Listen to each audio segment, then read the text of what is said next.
प्रिय मित्रों, नमो नमः। इस YouTube चैनल संस्कृत कौमुदी में मैं संजय मौर्य आप सभी लोगों का हार्दिक स्वागत करता हूं। मित्रों, इस समय हम लोग महाकवि भवभूति विरचित नाटक उत्तर रामचरितम का क्रमशः अध्ययन कर रहे हैं यूपी टीजीटी शिक्षक भर्ती पाठ्यक्रम के अनुसार।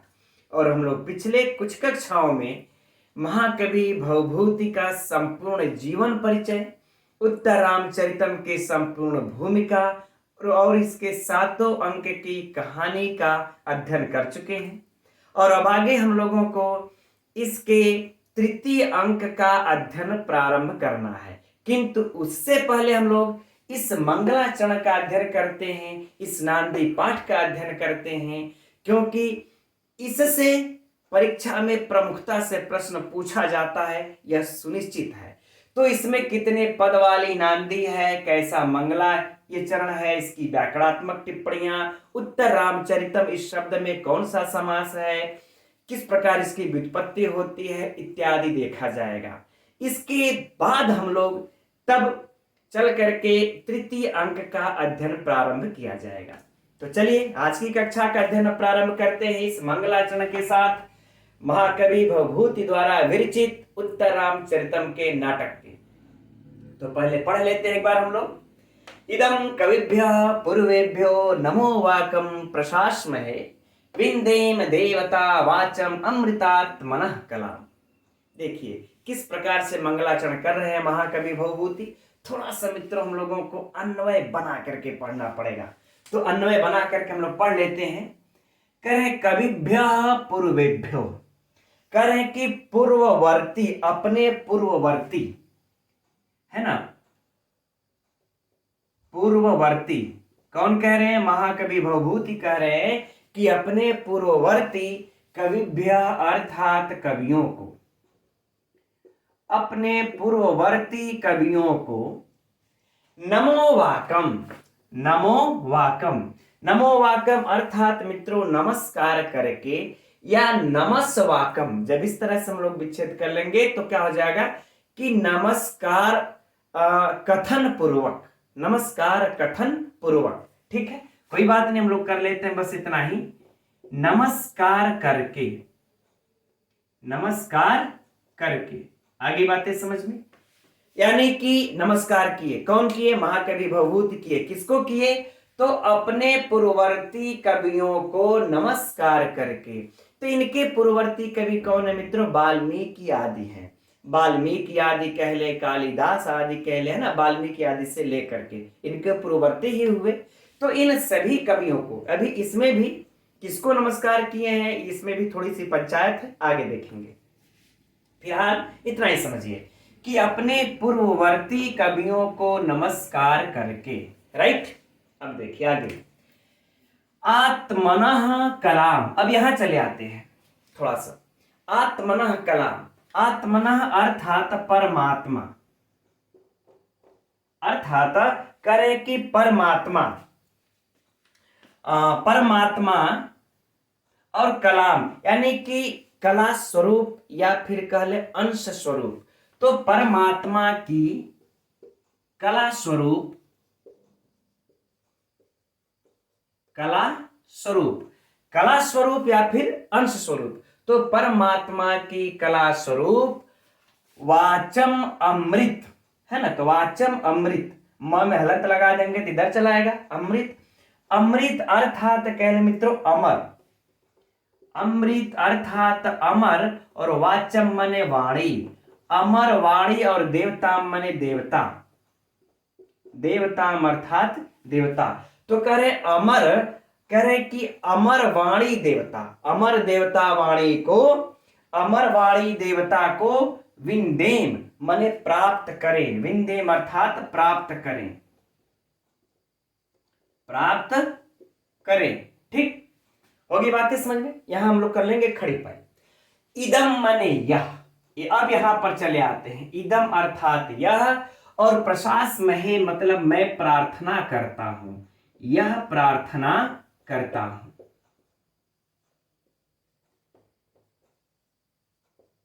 अर्थ हम समझते हैं। अभी मित्रों आप लोगों को स्पष्ट नहीं हुआ होगा, बाकी शब्द के अनुसार तो समझ गए होंगे, लेकिन संपूर्ण अर्थ को नहीं समझे होंगे, भावार्थ। फिर से देखते हैं यहां से। कह रहे हैं कि मैं अपने, अब वो कह रहे हैं कौन, महाकवि भवभूति, कि मैं अपने, यहां पर अपने को भी जोड़ लेते हैं मित्रों हम लोग, मैं अपने पूर्ववर्ती कवियों अर्थात वाल्मीकि आदि को नमस्कार करके परमात्मा की कला स्वरूप, है ना, परमात्मा की कला स्वरूप अमर वाणी देवता को हमें प्राप्त करें, यानी कि यह वाणी देवता हमें प्राप्त हो, हमें प्राप्त ये करें, मैं यह प्रार्थना करता हूं। आगे बातें समझ में, यानी हम जो हैं इस परमात्मा की कला स्वरूप अमर वाणी देवता को प्राप्त करें, यह मैं प्रार्थना करता हूं। आगे बातें समझ में ना, यानी पहला काम क्या किया इन्होंने, ध्यान से समझिएगा, कि यह अपने पूर्ववर्ती वाल्मीकि कवियों को नमस्कार किया, कहा कि मैं इनको नमस्कार करके, अब कौन सी वाणी को, तो कह रहे जो परमात्मा की अंश रूप वाणी है। अभी वाणी के, अमर वाणी के ऊपर मित्रों जो वाणी 4 प्रकार की होती है, टिप्पणी में हम बताएंगे, फिलहाल बस यही समझिए कि परमात्मा की कला स्वरूप जो अमर वाणी है उसको हम प्राप्त कर ले, मैं ऐसी प्रार्थना करता हूं, मैं ऐसी प्रार्थना करता हूं। आगे बातें समझ में। अब संपूर्ण अर्थ को एक बार पुनः देख लेते हैं। तो कह रहे हैं महाकवि भवभूति कि मैं अपने पूर्ववर्ती कवियों को नमस्कार करके जो परमात्मा की कला स्वरूप अमर वाणी देवता है उसको हम प्राप्त करें, ऐसी मैं यह प्रार्थना करता हूं। आगे बातें समझ में, ठीक। अब चलिए हम लोग हो गया, अब इसके व्याकरणात्मक टिप्पणियों की तरफ चलते हैं। फिर छंद मंगलाचरण कैसा है, कितने पद वाले, बाद में देखा जाएगा, ठीक। अभी हम लोग इसके व्याकरणात्मक टिप्पणी की तरफ चलते हैं। तो व्याकरणात्मक टिप्पणी में मित्रों हम लोग सबसे पहले किसको देखा जाए, उत्तर रामचरितम ग्रंथ के व्याकरणात्मक टिप्पणी पर चलते हैं कि उत्तर रामचरितम में कौन सा समास है, क्योंकि यह पूछता ही है शिवराज विजयम में, उत्तर रामचरितम में, इन नामों में ही कौन सा समास है, कि इनकी व्युत्पत्ति कैसे होती है। तो पहले हम लोग इस उत्तर रामचरितम को देख लेते हैं, फिर इनके एक एक पदों की व्याख्या किया जाएगा। तो देखिए अर्थ तो समझ में आ गया है ना, इसमें तो कोई समस्या नहीं है। अब उत्तर रामचरितम, इसकी व्युत्पत्ति देखिए कैसे होगी, रामस्य चरितम, रामस्य चरितम, है ना, रामस्य चरितम रामचरितम, यानी कि राम का चरित। जब इतना तक हम लोग कर लेंगे, रामचरितम, रामचरितम, जब इतना तक कर लेंगे तो इसमें हो जाएगा षष्ठी तत्पुरुष समास, है ना। अगर आप लोगों से परीक्षा में पूछा जाए कि रामचरितम में कौन सा समास है, तो षष्ठी तत्पुरुष समास। अब इसके आगे क्या हो जाएगा, उत्तरम च तत्, है ना, इस तरह से लिख लीजिएगा एकदम।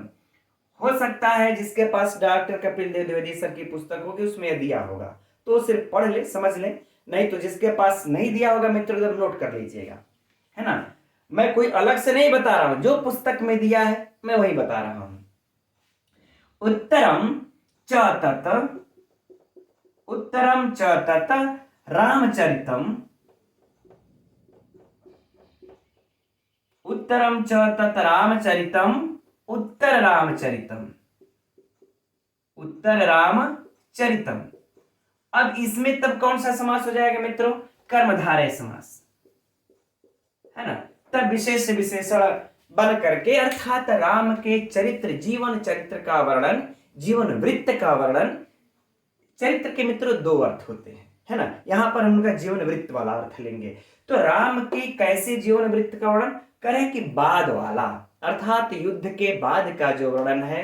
तो इस प्रकार से उत्तरम च तत् चरितम, उत्तर रामचरितम, कर्मधारय समास।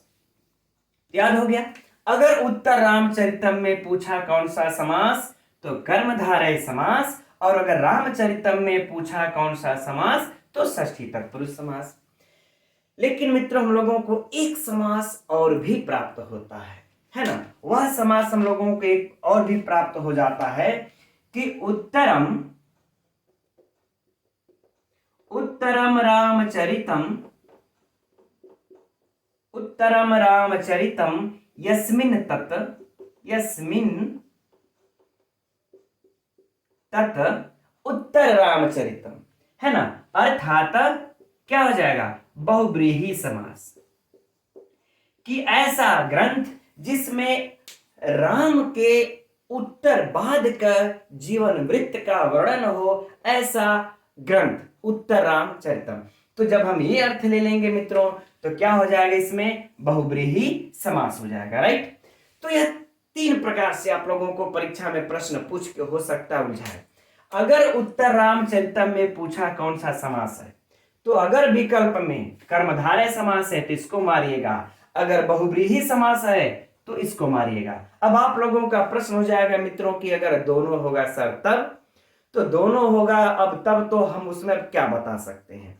जब हमारे इतने बड़े विद्वान सर लोग, कपिल देव द्विवेदी सर जैसे विद्वान लोग जब इस चीज में 2-2 समास ये बताए हुए हैं, तो हम किस खेत की घास मूली के हम बताएंगे नहीं, आप इसको छोड़ करके इसी को मारिएगा, चाहे इसको छोड़ करके इसी को लगाइएगा, तब वो कोर्ट में समझ लेंगे जैसा लोग उचित समझेंगे, राइट। लेकिन अगर रामचरितम में पूछा तो षष्ठी तत्पुरुष। तो ये तीनों मित्रों परीक्षा के लिए आप लोगों के अत्यंत महत्वपूर्ण है। मैंने पूरा इसलिए लिखा कि जिसके पास पुस्तक है तो ठीक है, जिसके पास नहीं है तो नोट कर ले। ये हो गया मित्र हम लोगों के उत्तर रामचरितम इस शब्द की व्याख्या, है ना, इस शब्द की व्याख्या। अब आगे बढ़े हम लोग इस इदम कविभ्य इत्यादि पर, ठीक। तो मैं इसको अब मिटा लूं थोड़ा, तो देखते हैं इदम मित्रों, यह तो सर्वनाम का रूप हम सभी लोग जानते हैं, लेकिन यह कर्म है। बस हम लोगों को यह ध्यान देना होगा जो परीक्षा के लिए महत्वपूर्ण होगा, यह कर्म है। किसका कर्म है, इस प्रशास महे का कर्म है ना, इस क्रिया का, कि मैं प्रार्थना, यह प्रार्थना करता हूं, यानी ऐसी प्रार्थना, तो इस प्रशास महे का यह कर्म है। यह हम लोगों को परीक्षा के लिए महत्वपूर्ण होगा, इसको नोट कर लेना होगा, है ना। बाकी प्रशास महे की व्युत्पत्ति देख लिया जाएगा। तो यह कर्म है इस प्रशास महे का। अब कविभ्य में हम सभी लोगों को चतुर्थी विभक्ति का बहुवचन स्पष्ट दृष्टिगोचर हो रहा है। चतुर्थी विभक्ति का बहुवचन, कोई भी संशय नहीं। पूर्ववर्ती कवियों को नमस्कार करते हैं, लेकिन यहां पर चतुर्थी विभक्ति किस सूत्र से हुई है, किस वार्तिक से हुई है। तो यहां पर मित्रों है कि एक है कि क्रिया यम अभिप्रैति सोपि संप्रदानम, यह एक वार्तिक आता है ना, कि क्रिया यम अभिप्रैति सोपि संप्रदानम। इस वार्तिक के द्वारा भी हो सकता है पूर्ववर्ती क्रिया के रूप में यहां पर चतुर्थी विभक्ति, और एक सूत्र यह भी हो सकता है ना, नमः स्वस्ति स्वाहा सुधा, अरे यह नमः स्वस्ति स्वाहा ये सुधा अलम होगा, जिसके योग में भी चतुर्थी। लेकिन जो डॉक्टर कपिल देव द्विवेदी सर है, वह क्रिया इसी की चर्चा करते हैं। अन्यत्र पुस्तकों में आप लोगों को यह भी प्राप्त होगा, दोनों प्राप्त होगा, सिर्फ यही नहीं, दोनों प्राप्त होगा। तो मैं समझता हूं जैसा परीक्षा में अगर दिखे आप लोगों को कि यह क्रिया होगा, यह क्रिया यम अभिप्रैति सोपि संप्रदानम वाला वार्तिक है तो इसको लगा दीजिएगा। अगर यह नहीं है तो नमः स्वस्ति स्वाहा सुधा वाला लगा लेंगे हम लोग, राइट। चलिए, अच्छा, कुछ लोग इस कविभ्य का अर्थ जो बताते हैं, कहते हैं कि वाल्मीकि पूर्ववर्ती सभी कवि होंगे, है ना, वाल्मीकि के पूर्ववर्ती सभी कवि। और कुछ विद्वानों का मानना यह है कि इस कविभ्य का अर्थ सिर्फ और सिर्फ वाल्मीकि ही होगा, वह वाल्मीकि को ही प्रणाम किए हैं, अन्य किसी कवि को प्रणाम नहीं किए हैं। तब प्रश्न उठता है, तो जब वाल्मीकि को ही सिर्फ प्रणाम किए हैं तो यहां पर बहुवचन क्यों है, यहां पर बहुवचन क्यों है? क्योंकि तब कहते सम्मान के सूचक में, आदर के अर्थ में बहुवचन प्रयोग कर लेते हैं। जैसे हम लोग कहते हैं ना कि आप कहां जा रहे हैं लगाते हैं, क्यों? क्योंकि सम्मान में लगा लेते, इसलिए बहुवचन का प्रयोग हम लोग करते हैं कि आप कहां जा रहे हैं, है ना, इस प्रकार से बोलते हैं। जबकि आप एक वचन है, आप एक वचन है, तो कहां जा रहे हैं होना चाहिए। इसीलिए सम्मान के अर्थ में इन्होंने बहुवचन का प्रयोग किया है, यद्यपि इसका अर्थ वाल्मीकि ही होगा। तो अगर परीक्षा में पूछ दिया जाए यहां पर इस पंक्ति में प्रश्न कैसे पूछा जाएगा, इस पंक्ति में इस कविभ्या का अर्थ क्या होगा, किस कवि से लिया गया, किस कवि के रूप में, तो वाल्मीकि के रूप में। राइट, आगे बढ़ते हैं। पूर्वेभ्य पूर्ववर्ती, कोई समस्या नहीं यहां पर। अब नमो वाकम पर चलते हैं, इसकी व्युत्पत्ति को देखते हैं। तो नम के बाद वच, वच से घय प्रत्यय लग करके क्या बन जाता है मित्रों, वाकह। वाकह बन जाता है, आदि वृद्धि होकर के वाच वाकह बन जाता है ना। और इसके बाद इस नमो वाकम में तब नमो वाक हो जाएगा, नमः के साथ वाक, तो नमो वाक में फिर अप्रत्यय लगा लेते हैं, नमो वाक में फिर अप्रत्यय लगा लेंगे, बन जाएगा नमो वाकम। कुछ लोग रमुल की भी चर्चा करते हैं, है ना, लेकिन अप्रत्यय। चलिए अब आगे बढ़ते हैं, ये वाला महत्वपूर्ण है धातु रूप की दृष्टि से। तो प्र उपसर्ग लगा लेंगे, शास धातु लगा लेंगे, और इसके बाद लट लकार में रूप चला देंगे, उत्तम पुरुष के बहुवचन में बन जाएगा प्रशास महे, है ना। हम के लिए प्रयोग है, चूंकि मैं प्रार्थना करता हूं, है ना, मैं प्रार्थना करता हूं ऐसा कि मुझे यह परमात्मा के कला रूप, हमें यह अमर वाणी देवता मुझे प्राप्त हो, तो मैं आ गया, तो मैं आ गया। तो ऐसे ही भी हम लोग पकड़ सकते हैं, प्रशास लट, उत्तम पुरुष होना चाहिए, है ना, उत्तम पुरुष होना चाहिए। राइट, चलिए अब आगे बढ़ते हैं, कुछ छूट तो नहीं रहा। हाँ, अब आ जाते हैं मित्रों हम लोग विद्येम पर।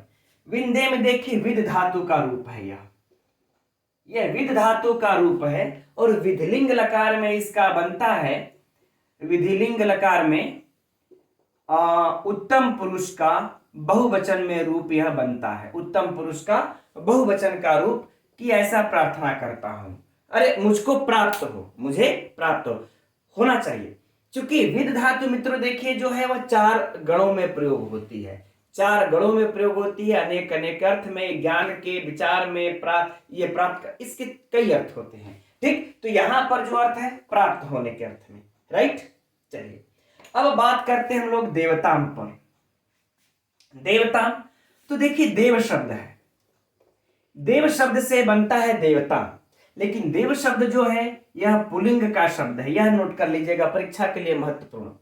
यह देव शब्द पुल्लिंग का शब्द है, और जब इस देव शब्द से हम स्वार्थे में अर्थात स्वार्थ अर्थ में हम तल प्रत्यय लगा लेते हैं, और इसके बाद स्त्रियाम की विवक्षा में टाप जुड़ जाता है, तब क्या बना लेते हम लोग, देवता। तो यह देवता जो बनता है यह स्त्रीलिंग का शब्द तब बन जाता है। यद्यपि अर्थ का जो बोध कराएगा वो तो पुल्लिंग का बोध कराएगा, लेकिन यह प्रॉपर इस शब्द में स्त्रीलिंग हो जाता है। यह टीजीटी का परीक्षा में पूछा जा चुका है, इसलिए इस पर मैं थोड़ी सी विशिष्ट ध्यान देने के लिए आप लोगों से कहूंगा कि अगर देवता में पूछे कौन सा प्रत्यय है, तो स्वार्थे तल टाप लगा लीजिएगा, और किस लिंग का या किस लिंग में है, तो स्त्रीलिंग में है। किंतु जब देव को पूछे तो कौन सा लगाइएगा हम लोग, पुल्लिंग का। राइट, आगे बढ़े। अब बाकी हो गया वाचन, वाचन का तो चर्चा हो ही गई, वच धन गए वाच। अब है अमृत, अमृत और आत्मना, आत्मना कलाम। अब यहां पर मित्रों हम लोग बात थोड़ी सी चर्चा कर लेते हैं, जिसकी मैंने कहा कि वाणी, वाच का अर्थ हुआ जो वाणी, और इस वाणी में अमृत शब्द जुड़ा हुआ है अर्थात अमर वाणी। तो एक चीज परीक्षा के लिए बेहद खतरनाक प्रश्न यह आप लोगों से पूछा जाएगा, कैसी वाणी को यह जो है कि प्राप्त करना चाहते हैं महाकवि भवभूति। फिर से ध्यान से समझिएगा,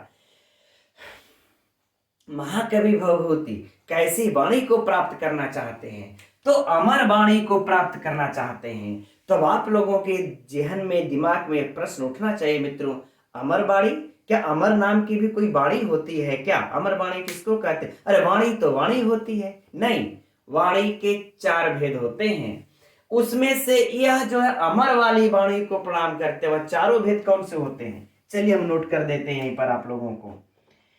एक परा, ठीक, दूसरी पश्यंती, परा पश्यंती, नहीं, इसमें दीर्घ इकार रहेगा।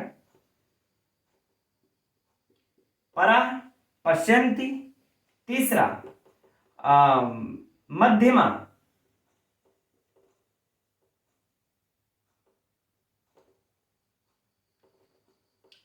तीसरा मध्यमा, और चौथा बैखरी। यह देखिए 4 वाणी के भेद होते हैं। इस वाणी के यह 4 भेद होते हैं, परा, पश्यन्ति, मध्यमा, बैखरी। अब महाकवि भवभूति इन चारों, अब आप लोगों से परीक्षा में प्रश्न पूछा जाएगा। अमर वाणी इस तरह से नहीं पूछा जाएगा, इस तरह से पूछा जाएगा कि महाकवि भवभूति किस वाणी को प्राप्त करना चाहते हैं। परा, पश्यन्ति, मध्यमा, बैखरी इन चारों ऑप्शन में रहेगा।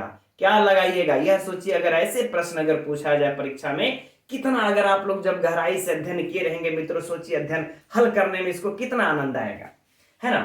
तो यह जो है परावाणी को, इस परावाणी को प्रणाम करते हैं, परा अमर वाणी को प्राप्त करना चाहते हैं, है ना। परा को ही अमर वाणी कहते हैं। अब थोड़ी सी मित्रों अगर आप लोग चाहें तो इसकी चर्चा भी थोड़ी थोड़ी कर लेते हैं हम लोग, है ना, कि इस वाणी को कहते कौन कौन है। तो देखिए यहां से प्रारंभ करते हैं हम लोग। बैखरा वाणी किसको, अरे बैखरी वाणी किसको कहते हैं, तो वैखरी रहेगा, वैखरी नहीं, वैखरी वाणी किसको कहते हैं, तो वैखरी वाणी उसको कहते हैं जैसे इसी वाणी में टीचर, शिक्षक अपने शिष्यों को ज्ञान देता है। हम जो आप लोगों से बातें कर रहे हैं यह वैखरी वाणी के अंतर्गत आएगा। औरतें कहीं 4 लोग इकट्ठे हो जाती हैं, वह जो अब अपने में हालचाल करने लगती हैं, बातचीत करने लगती हैं, वह भी वैखरी वाणी के अंतर्गत आएगा। दिन भर की रोजमर्रा की जिंदगी में हम लोग जो कुछ भी बाजार हाट, मित्र दोस्त मित्र से मिलते हैं, चुगलबाजी करते हैं, मनोरंजक भरी बातें करते हैं, वह सारी बातें हम लोगों की किस में आ जाती है, वैखरी वाणी में। हम लोग यहाँ पर अध्ययन आप लोगों के साथ बैठ के कर रहे हैं, भी किस में आ जाएगी, वैखरी वाणी में। यह मुख से बोली जाती है, मुख से निकलती है।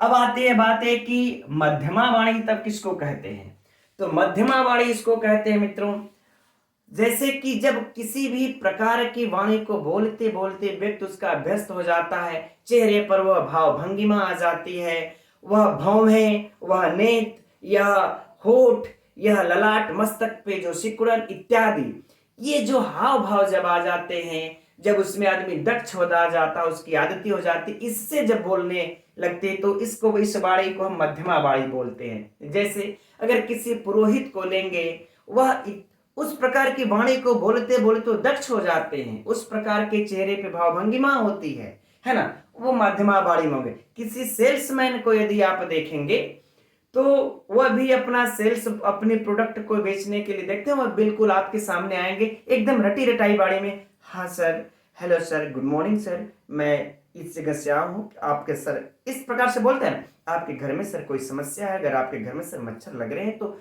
इतनी शालीनता से बोलेंगे, चेहरे पे भाव, सरलता भाव लिए हुए। तो ये सब वाणी मध्यमा की वाणी में आएंगे। तीसरी होती है मित्रों पश्यन्ति वाणी।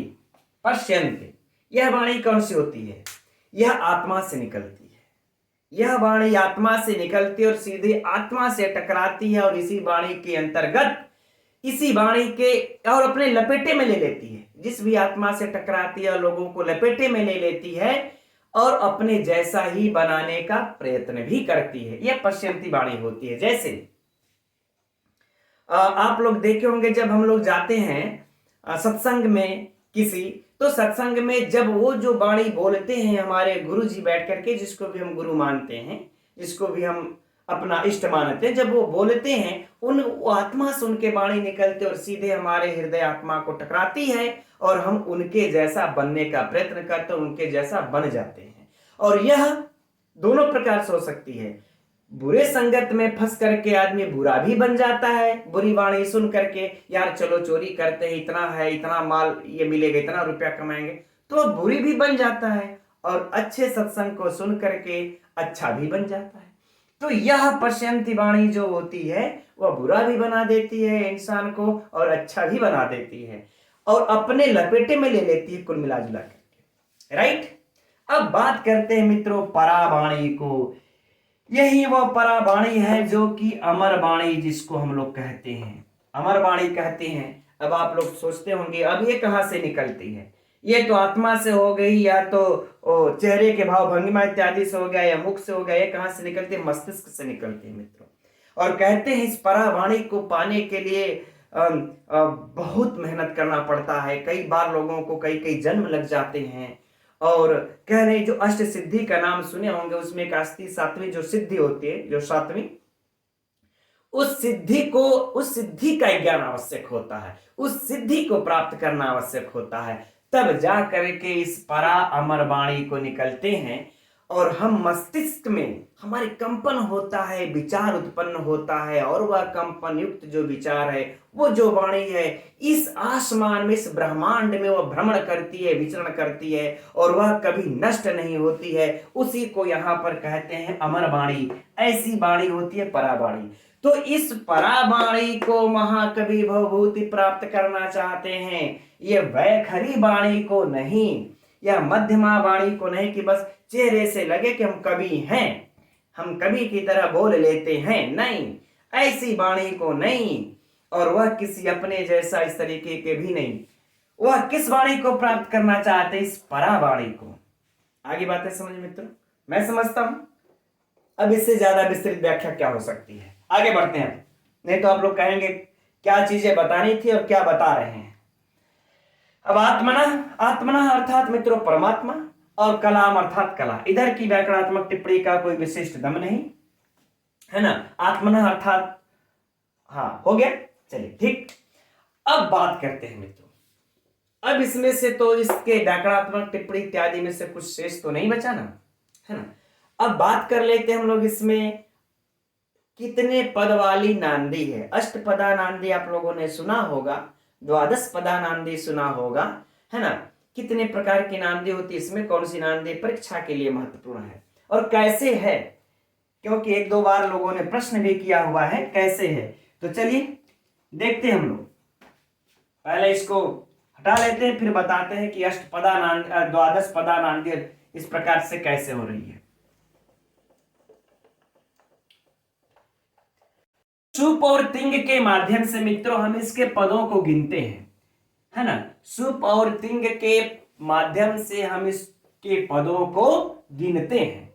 और जब गिनते हैं हमको, तो हमें इस नांदी में, जो नांदी अर्थात जो मंगलाचरण है, इसमें कितने पद प्राप्त होते हैं उस पर चलते हैं। इस तरह के से मित्रों ये देखिए, याद करना एक अलग बातें होती है, समझना एक अलग बातें होती है। अगर हम याद किए रहेंगे, रट्टा मारे रहेंगे, तो धोखा खा जाएंगे हो सकता है परीक्षा में। लेकिन अगर हमने समझ रखा है, और याद भी है, समझ भी रखा है, तो फिर हम धोखा नहीं खा सकते जल्दी। तो देखते हैं, पद हम सुप तिंग के आधार पर इनकी गणना हम कर लेते हैं। एक, है ना, कविभ्य 2, पूर्वेभ्यो 3, नमो वाकम 4, प्रशस्महे 5। यह पद है, यह विंदे में है, फिर देवता में, फिर वाचम हो जाएगा 1, फिर इसमें अमृत है 2, फिर आत्मना है, एक और भी पद बन जाएगा, और फिर कला। अब हम जरा इसको काउंट कर लेते हैं, क्या टोटल हुआ कितना। तो 1 2 3 4 5 6 7 8 9 10 11, अर्थात मित्रों हमको 11 पद इसमें प्राप्त हो जाते हैं, है ना। अब 11 पद वाली नांदी तो होती नहीं, है ना, या तो 10 या तो 12 या तो 8। तब इसमें कौन से कितने पद की नांदी मानी जाएगी, तब देखिए। अब इसमें विद्वानों के थोड़ा सा मतभेद हो जाता है। कुछ लोग इसको अलग कर लेते हैं, अर्थात नमस वाकम अलग अलग कर लेते हैं, अलग अलग कर लेते हैं। तब यहां पर जब 2 हो जाएगा तो 11 एक बढ़ जाएगा, क्या हो जाएगा 12, तो द्वादश पदा नांदी हो गई। लेकिन कुछ विद्वान कहते हैं ना ना ना, इसको अलग नहीं करना है, इसमें 2 पद नहीं है, ये प्र और सास महे को अलग कीजिए। प्र और सास महे, यहां पे 2 पद है ना, यहां पे 2 पद है, प को अलग की, प्र को अलग कीजिए, सास महे को अलग कीजिए। ये तो एक ही रहेगा, यह एक ही रहेगा। इसको ऐसा कुछ विद्वानों का मत है, मेरा नहीं, कुछ विद्वानों का ऐसा मत है। जब प्रशास में जब हो जाएगा मित्रों, तो भी कितना आ जाएगा 12। तो जो लोग, जो विद्वान यहां 2 पद मानते हैं, इसको एक मानते हैं, जो इसको 2 मानते हैं तो इसको 1 मानते हैं। तो इस प्रकार से द्वादश पदा नांदी हो जाती है। अब 12 पद हो गए ना, तो यहां पर कौन सा हो जाएगा नांदी हम लोगों का? द्वादश पदा नांदी, द्वादश पदा नांदी,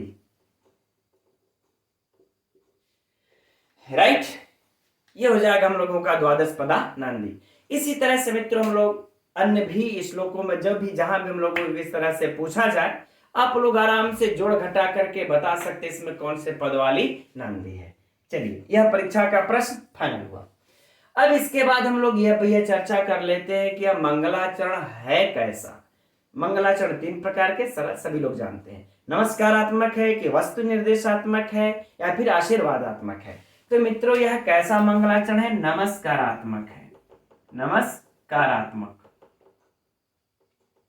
क्योंकि यह नमस्कार करते हैं, मैं नमस्कार करके यह मैं प्रार्थना कर रहा हूं। अच्छा, अब यह आप लोग मित्रों एकदम जनरल सी बातें हैं कि यह नांदी अर्थात मंगलाचरण जिसकी हम लोग जिसका अध्ययन कर रहे हैं, तो कि हम लोग आज भी देखेंगे, आप लोग जब भी नाटक इत्यादि होता है या कहीं नृत्य लोग करने के लिए जो भी टीम आती है, नृत्य शादी विवाह या कोई भी उत्सव महोत्सव इत्यादि में, तो आप लोग देखे होंगे वहां पे कुछ भी हो, नृत्य भी होता है, गायन भी होता है, तो सबसे पहले वो किसी भक्ति सॉन्ग पर या भक्ति सॉन्ग को ही गाते हैं या फिर वो किसी भक्ति सॉन्ग पर ही वह नृत्य करते हैं। अर्थात ये वही प्रथा है जो मुनि भरत ने चलाया था। अपने नाट्य शास्त्र में लिखा है कि कभी भी हम लोग जब नांदी पाठ करते हैं, मंगलाचरण करते हैं, तो देवता के यह इसलिए किया जाता है मित्रों कि निर्विघ्न हमारे इस नाटक की समाप्ति हो।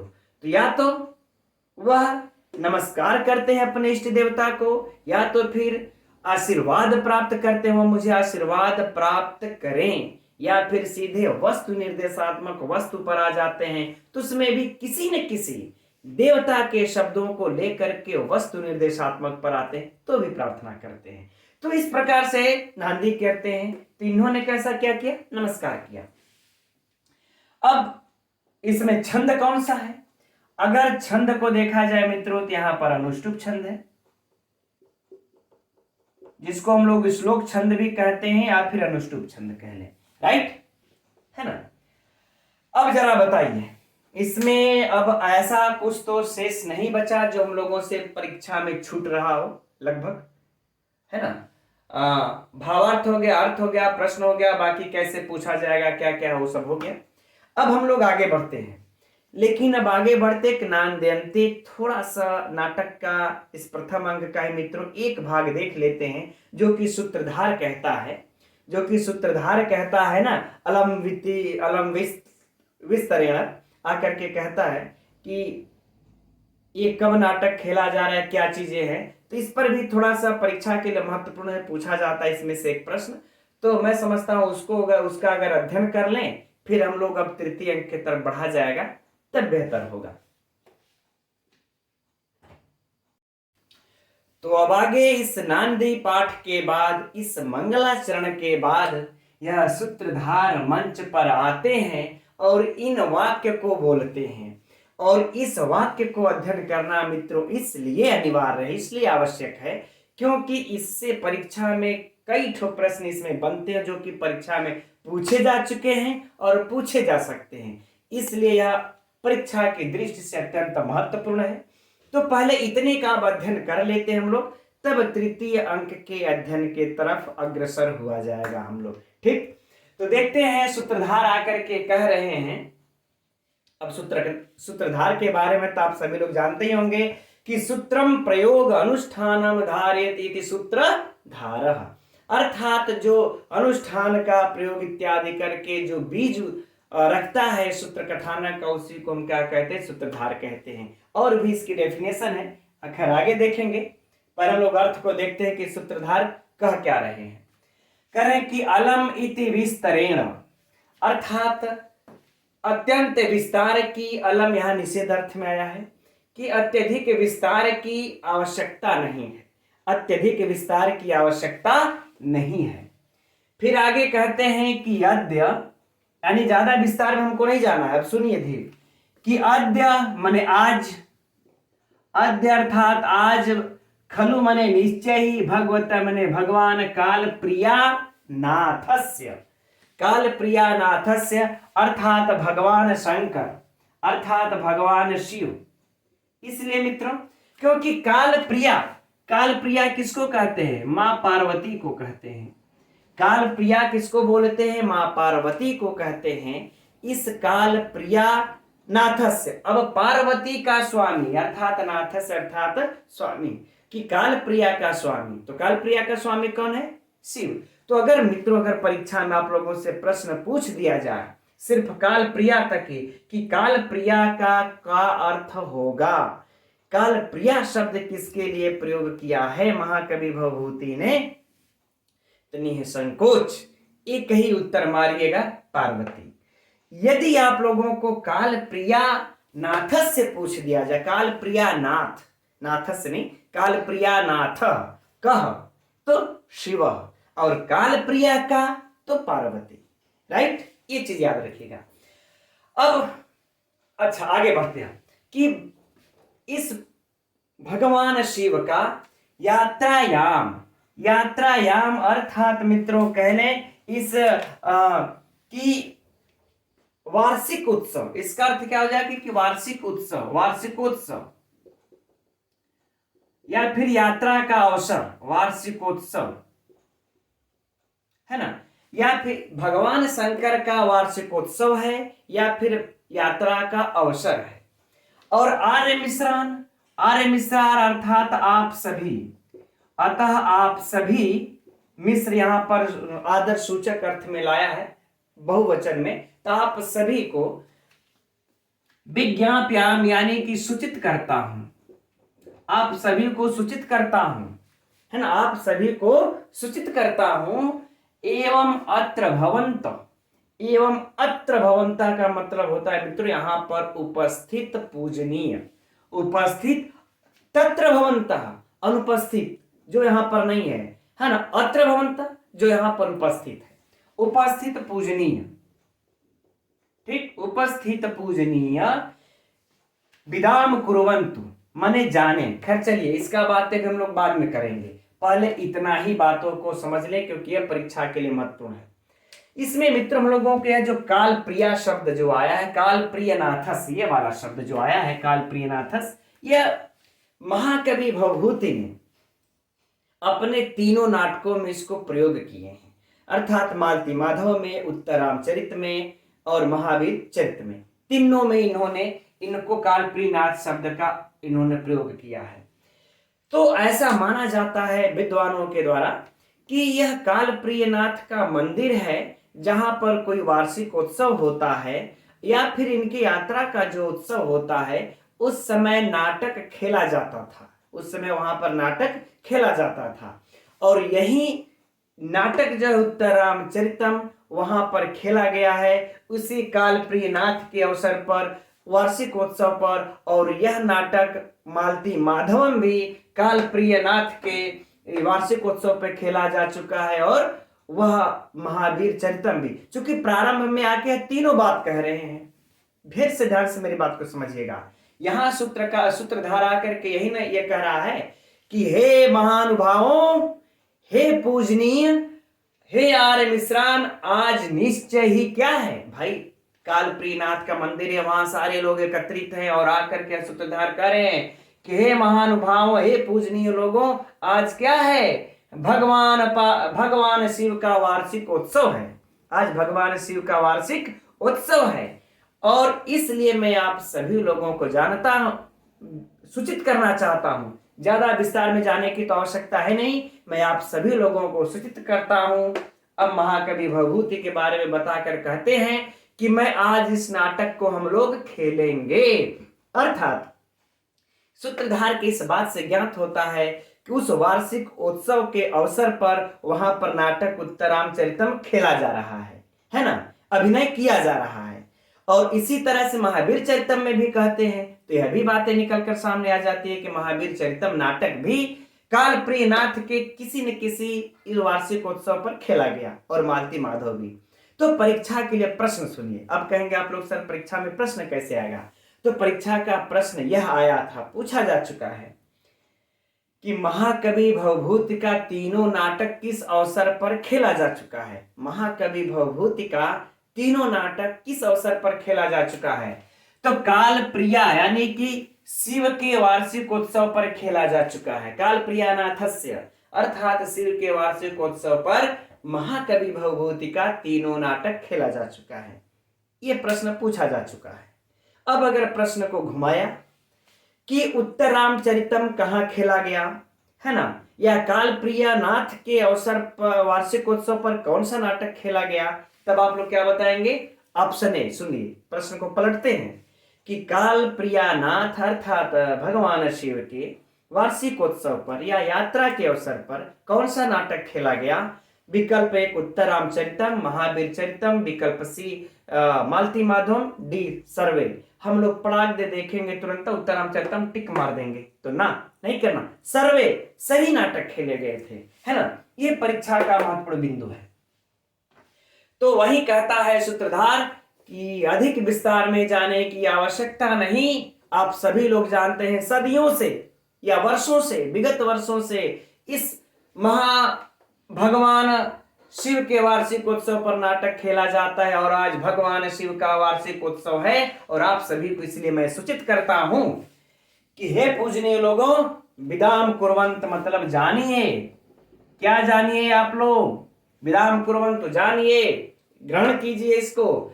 अस्ति मने है, खलु मने निश्चय ही।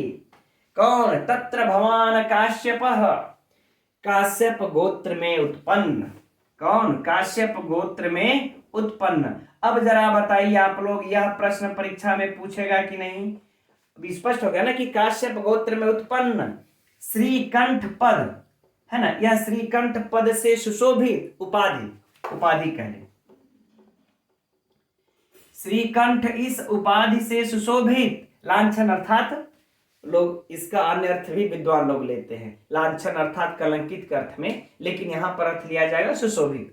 श्रीकंठ इस पद से सुशोभित, पद वाक्य प्रमाणज्ञ, यह शब्द तो आया ही है, तीनों नाटकों में इसका भी प्रयोग किए हुए हैं महाकवि भवभूति। याद रख लीजिएगा यह बात मित्रों, है ना।